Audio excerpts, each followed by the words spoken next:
प्रफुल्ल झा जी। बहुत बहुत धन्यवाद अध्यक्ष जी। आपने मुझे बहुत ही महत्वपूर्ण विषय पर बोलने का मौका दिया है।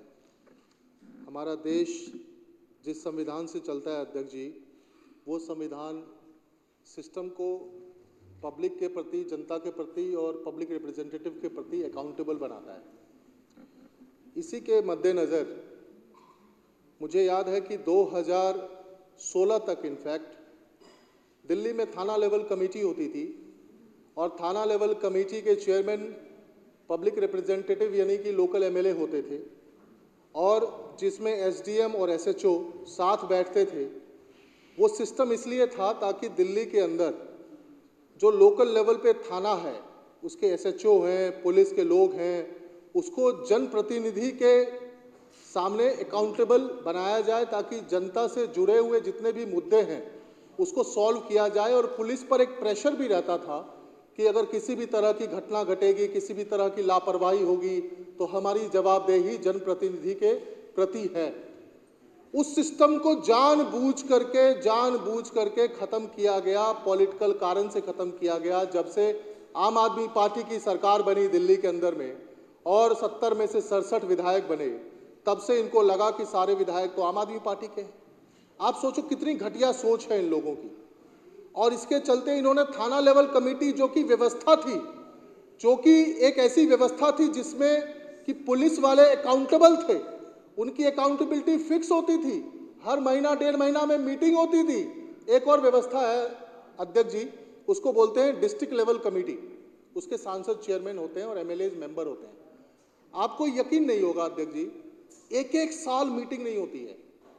और अगर मीटिंग होती भी है, अगर मान लीजिए बहुत प्रेशर आप बनाएंगे, तो उस मीटिंग में जो मुद्दे आप उठाएंगे उसमें केवल खाना पूर्ति होती है। उस विषय पे क्या एक्शन हुआ उसकी कोई जवाबदेही नहीं होती है।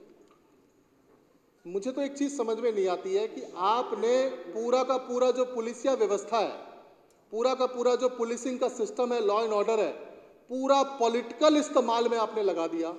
सारे विधायकों के ऊपर में फर्जी केस करो, झूठे मुकदमे में फंसाओ, अमानतुल्लाह खान को जेल भेजो, प्रकाश जारवाल को जेल भेजो, सबके ऊपर में फर्जी मुकदमे करो, इनकी सदस्यता कैसी जाए इस पे काम करो।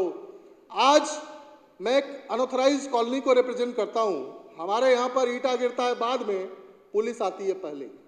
यानी कि कोई गरीब आदमी अगर 25-30 गज का मकान बनाता है तो सूंघते हुए पुलिस वाले पहुंच जाते हैं। लेकिन उसी मोहल्ले में, उसी गली में स्मैक बिकता है, शराब बिकता है, नशा बिकता है, वो पुलिस को नहीं पता है।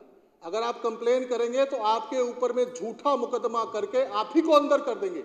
लेकिन पूरी की पूरी पुलिसिया व्यवस्था ऐसा लगता है कि ये स्मैकिया चलाते हैं, ये सासी चलाते हैं, यही लोग चलाते हैं। प्रधानमंत्री जी कहते हैं बेटी बचाओ बेटी पढ़ाओ। हमारी सरकार ने स्कूल अच्छे कर दिए, लेकिन स्कूल जिस रास्ते से हमारी बच्चियां जाती हैं, आपको पता है उन रास्तों पे मनचले घूमते हैं। स्कूल के बाहर उनके साथ छेड़छाड़ किया जाता है और वो मजदूर की बेटी अपने माता पिता से शिकायत तक नहीं कर पाती है, क्योंकि उसको इस बात का डर है क्योंकि मेरे माता पिता जो है सो मजदूरी करके 2 जून की रोटी कमाते हैं। अगर हम शिकायत करेंगे तो मुझे पढ़ाई छुड़वा करके घर बैठा देंगे, मेरी शादी करवा देंगे। इस डर से वो शिकायत तक नहीं करते, लेकिन अपना बड़ा भाई समझ करके अपने विधायक के पास आते हैं। वो बताते हैं कि हम लोग ये सब कुछ झेलते हैं। कैसे पढ़ेगी बेटियां, कैसे बचाओगे बेटियों को? जिस मोहल्ले में रहती है वहां पर सासी बैठता है, मन चले शराब पीते हैं, वहां पर में जो है सो क्या बोलते हैं स्मैक बिकता है। और स्मैक बिकवाता कौन है? पुलिस। पता है कैसे बिकता है स्मैक?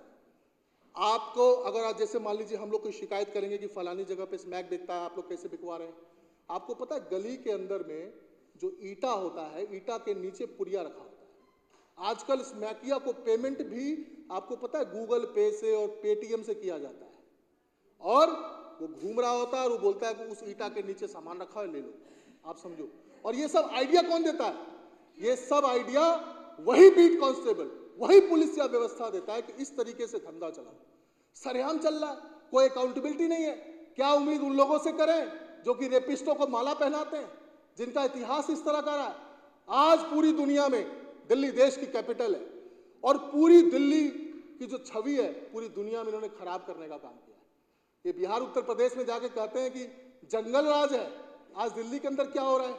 आप लॉ एंड ऑर्डर संभाल नहीं पा रहे हो। गैंग्स ऑफ वसेपुर तो सुनते थे, ये अभी दुर्गेश पाठक बता रहा था कि गैंग्स ऑफ नारायणा चल रहा है, गैंग्स ऑफ बवाना चल रहा है, रोज जो है सो लूटपाट हो रहा है, गोलियां चल रही है, फिरौती मांगी जा रही है।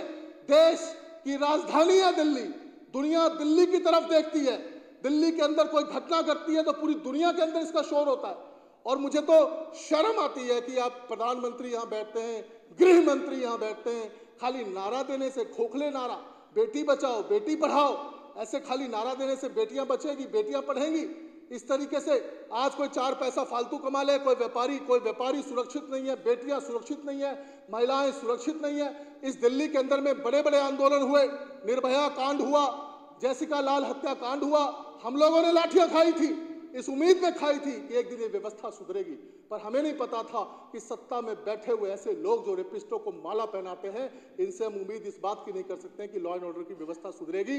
और मैं एक ही बात कहना चाहता हूं, अध्यक्ष जी, आपने मुझे बोलने का मौका दिया, बहुत बहुत धन्यवाद। हो सकता है कि इस सेशन का मेरा आखिरी स्पीच है ये, लेकिन आज जिस मुद्दे पे आपने मुझे बोलने का मौका दिया है, आज चाहे जे क्लस्टर हो, अनऑथराइज्ड कॉलोनी हो, दिल्ली का कोना कोना व्यापारी हो, हर व्यक्ति इस चीज से पीड़ित है। बहुत बहुत धन्यवाद।